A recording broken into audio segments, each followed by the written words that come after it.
Well, Kelly's Court is back in session. On the docket today, critical new admissions putting a major twist in the disappearance of little Lisa Irwin in Missouri. New revelations from the child's own mother that we have never heard before. The story not exactly matching up from the time Deborah Bradley last saw her daughter to now, when she is admitting that she may have blacked out drunk that night. I asked both parents during my 2-hour sit-down with them yesterday, how is it that an intruder could have walked in, turned the lights on without a peep or anyone noticing? Here's what they said. Doesn't that just strike you as so bizarre that someone would come into the house, turn on all the lights, take the cell phones, take the baby, not turn the baby monitor off, and nothing would be heard? If you turn the baby monitor off, it's going to be static on my end. I'm going to hear that. Yeah. But what intruder knows that? What intruder steals a baby? Nothing makes sense. And that's another reason why we're getting leaned on so hard. Is of course we have nothing makes sense, and we don't have any answers. This is We Have breaking news today. We're just getting this video fed in from about an hour ago when the police, in a significant presence, went back to the Irwin family home as well as the neighbor's home. We were allowed to videotape some, not all, and took out bags of evidence from the neighbor's house, we're being told, along with using search dogs or scent dogs, I guess, to sniff, we're told, for possibly the exit route of the baby. So, joining me now to discuss it and break it all down, Kimberly Guilfoyle, former prosecutor and co-host of The Five, right here on FNC, and Lisa Wheel, also a former prosecutor and a Fox News legal analyst. All right, so you've been watching the show. All of it. I want to get your reaction to what you've heard so far. First, you, Kimberly. Well, I have to tell you, you're getting some inconsistencies now that are coming pretty late in the game. She was able to give you information that the police didn't even have just from the questioning that you did. The fact that she's now changed her story with respect to the timeline, the last time that she saw the child, I think that is significant. The fact that she's admitted to being completely intoxicated, over 5 glasses of wine, conceded that she was drunk, that is significant as well. That's information that should have been given to the police right away. We don't know if she didn't tell the police that she was drunk, but we do know that the police were saying she's telling us she put the baby down at 10:30. Right. And now for the first time she is saying, actually, I don't remember doing that. Right. And why, I mean, with Kimberly here, why didn't she tell the police?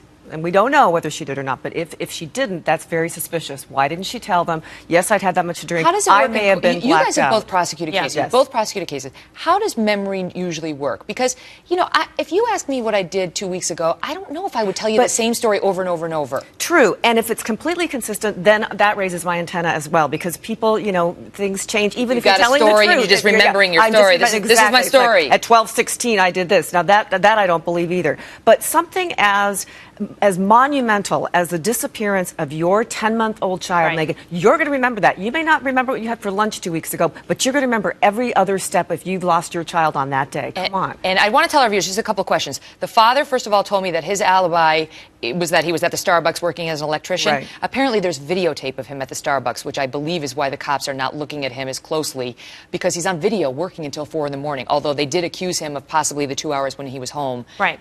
Perhaps being involved, according to him. The father appears to be, truthful, to be forthright. He even volunteered to cooperate with the police and do a polygraph. Does she strike you as truthful? The tears seem genuine, and yet can that be faked? Well, we've seen many times when cases like this where women who have been accused of doing something to their children, yes, they're going to cry, they're going to be upset. It's hard to differentiate it out, but nevertheless, you also look at some of her body language in terms of her eyes, and she's looking up. When you're asking her specific questions, that could be a tell. She's looking up and to the right. I mean, these are the things you're going to look at, and police look at when they do an investigation and interrogate. On the other hand, we've had other women that have abducted or killed their children that's been later found out, where they were able to they weren't crying, and that was something that tipped off the police as well. So the parents maintain that they believe now that the intruder came and entered in through that window that we've been showing the viewers. The parents had a dog in the backyard 24/7. So did the neighbors. I just want to show you. Look at this. Look how close the neighbor's dog. Forget their dog, who's no longer there. Look how close the neighbor's dog gets to the front of the house. Watch. Put on the front of the house, hoping to see baby Lisa returned safely. This right here is the window through which the family believes the intruder entered their home on the night in question. It leads into a computer room. Through that computer room, you can get to baby Lisa's room. Right over here is the family's backyard. You can see it's fenced in. They say they have a dog who stays in this backyard normally 24/7. They did not hear their dog bark. And right here is the neighbor's house. They also have a dog. Here he comes.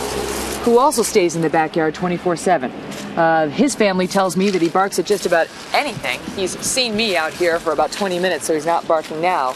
But is it possible that neither that dog nor the one that is here in this backyard normally heard anything on the night in question? And you heard the soundbite from the mom in the beginning. She said the baby monitor, if you had turned it off, it would have static. But what intruder knows that? No, but just take her story for a second, all right? If we're to believe the story, that she was passed out. Now she's saying she may have been blacked out. She wouldn't have heard anything, Megan. And she says there was a fan on in her room. Absolutely. She wouldn't have heard the static, any of that. She would have been blacked out. So to be fair to her, that story could be But true. I'm thinking of the boldness of an intruder. Forget what she heard. And the intruder would have to know that the father wasn't going to be there. And well, that the van wasn't in the driveway. Here's what happens in a case like this. They're going to look to say, is there anyone that lives in there? They're going to do searches to make sure and go through the records, see if there's any registered sex offenders, anybody who has those type of things. Exactly. Also, it is very bold and brazen to go to a house like that specifically to steal baby. So it would have to be somebody who was from the neighborhood in the area, knows that the baby is there. You're telling me, Kimberly, is it possible? And that the it's dad a small left. neighborhood. You saw how close together the houses were, and they're across the street, also close. Right. You're telling me that in the middle of the night, somebody would go up, short lawn, very close to the road, houses right next to there, and jimmy the window and jump through, or even walk through the front door. No, I'm telling you, it's highly unlikely. It's improbable. But is it possible? Because we don't know. Maybe this mother, she's just admitting to you that for the first time she blacked out. Maybe she blacks out every night for all we know. I mean, I'm not impugning her. I'm not saying that. But somebody she said else at least a couple of nights a week she drinks like that. So maybe somebody else someone knows that. Exactly. In terms and of the decided area, to take advantage of it. Knows the dad is away. The dad's gone. There's a window of opportunity there. They know perhaps that she's drinking and drinking with the neighbors. She knows her habit. They know her habit. I want to talk to you guys prescription about the medication. cell phones, because we had some interesting news come out about the cell phones. We're going to do that right after the break. All right, so let me talk to you about the cell phones. I asked her and the father, whether they had called the cell phones that they claim the intruder took since they disappeared. No. Megan, I don't understand that at all. If you're a mom and you really have lost, or a dad, and you really have lost your child to someone you don't know, but there is a cell phone, potentially a cell phone record of that person that may have your child, you call that number. You call it again and again and again. You don't just say, oh, well, let the police take care of it. They also say that the police claiming that a call was made from 2:30 from their cell phones was BS, because those phones were restricted. They hadn't paid the bill and couldn't make outgoing calls, and that's something that's potentially good for the couple. You can get a search warrant for that right away. That's the first thing you do. If I'm a prosecutor on the case, you're going to find out who exactly was called, the duration of the call, location. Those phones could also be tracked, like GPS, to find out where they are in case the perpetrator still had the phone. Yeah, they'll get to the bottom of it. Those are leads there. I'm sure they. I want to, one of the things I was struck by in interviewing with the family was the mother was overcome with emotion. I mean, as you would be. I mean, we're all mothers, as you would be. I just want you to take a look at this. I asked her about missing her baby. Is it true that you never want to move back into your house? I don't. I kind of do. I want her stuff. I want her stuff. I'm sorry. I have her Barney and some of her pictures, and